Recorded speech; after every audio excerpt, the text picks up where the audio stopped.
Shalom Aleichem, everybody. Third temple is a place that will fuse heaven and earth. It will be the intermediary point between heaven and earth.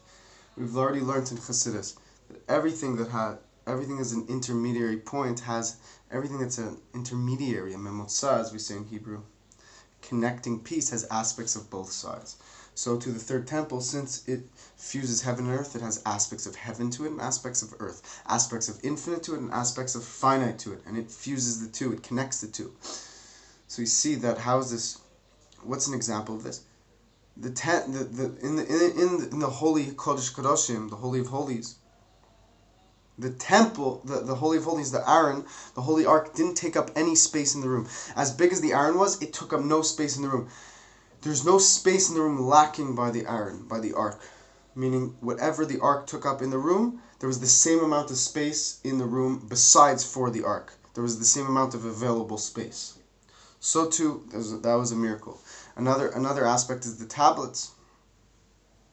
The tablets, no matter where you looked at the holy tablets that were in the Holy Ark, you always saw the front of them. If you were on one side of the tablets and I was on the other side, we'd both be looking at the front. So these are some simple but holy examples that we see that while the temple has aspects of time and space to it, it is beyond time and space, within the framework of time and space. What does that mean? That we see that the Ark and the tablets, they still had dimensions to it. They had physical space to them, physical dimensions. But they didn't follow the rules of time and space. So we see that it's the aspect of beyond time, within time. So do we have to recognize that time and space are both physical aspects and spiritual aspects, that we can appreciate time and space in this physical world. But in the heavenly spheres, there's also aspects of time and space as well, but they function in a much more different way. Just a simple example of this, we can appreciate that time works differently in different dimensions. A person could go to sleep, and a person could have a dream for a couple hours, and they could feel as if they had a dream for a few months, because when a person falls asleep, when they dream, they're in a different state of reality, and time functions differently there. So too, and how much more so in a dream, which is just a tiny bit above in the spiritual realms, how much more so in the heavenly realms, how time would function differently there. And we say that when it comes to Hashem, Hashem's name Havaya. So we know there's there's many names to Hashem, but two of the main names are, one is Havaya, Yud Ke Vav Ke, and one is Elokim. Elokim is Hashem as he hides and encloses himself in the world, and Havaya is Hashem as he's beyond and infinitely beyond the world. So we see that throughout the entire world, Hashem encloses himself through his name Elokim. He hides himself in the world and he encloses himself within the world, conceals himself. But in the temple, in the Beis Hamikdash, his name Havaya is revealed through Elokim. There's no concealment, meaning Hashem, as he's completely beyond the world, shines into the world, and he's not concealed at all. This is the beautiful aspect of the temple, is that the Beis Hamikdash is that in a physical, finite world, the infinite radiates within, shines within. I see another aspect of this. There's also another intermediary, and that is us. We are the intermediary between heaven and earth. We are an example. We are an image of the temple. How? Because we are a physical body with a spiritual soul within us.